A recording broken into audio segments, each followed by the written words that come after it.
Hi everyone, it's Mrs. Wine. Welcome back to art class. Today I will be showing you how to create the water for your Gyotaku background. So this is our finished example.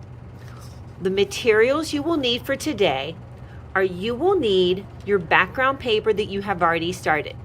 This is the white paper where you drew the seaweed in crayon.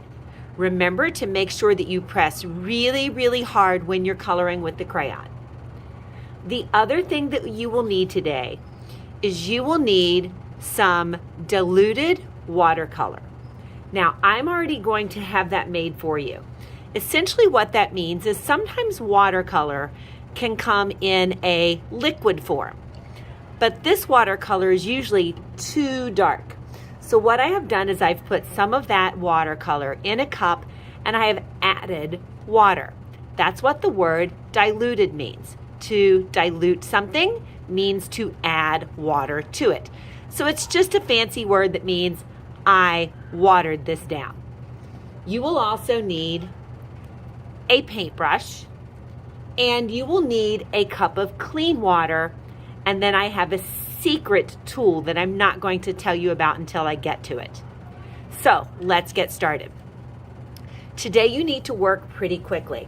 So the first thing that I'm going to do is I'm simply going to take a large brush and that diluted watercolor, and I'm just going to paint my entire paper.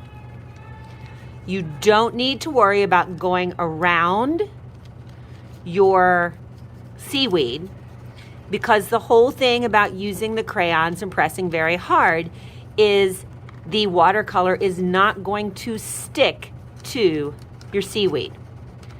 I like to paint mostly going across because when I think about water, I think of water flowing across, like how it looks in a river or how the ocean looks with the waves coming across.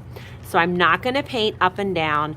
I'm going to use my paintbrush and I'm just going to paint horizontal strokes all the way across.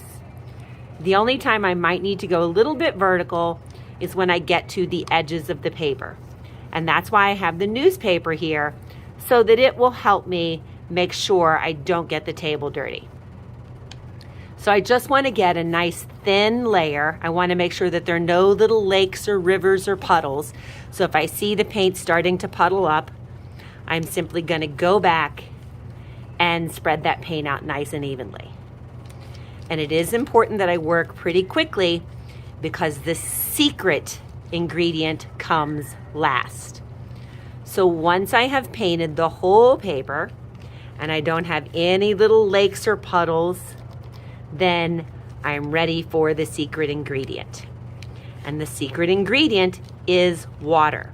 And this is where I'm going to create that bubble texture on my paper. So all I'm going to do is I'm going to take the cup of clean water and a clean toothbrush. I promise you these have never been used to brush anyone's teeth. And I'm just going to get the toothbrush wet. I'm going to tap it on the edge so that I don't get a whole bunch of drippy water.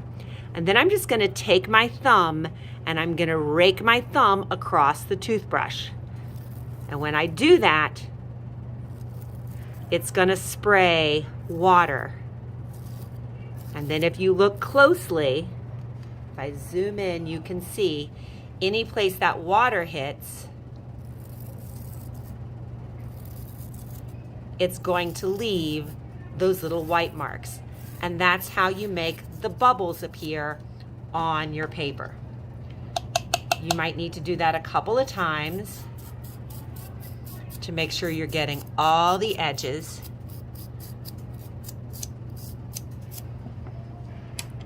And then you're finished. So it doesn't take very long to do the painting part of this, but you're going to get a really nice, interesting, textured background. I can't wait to see your Gyotaku underwater backgrounds. Have a wonderful week, and until next time, keep on creating.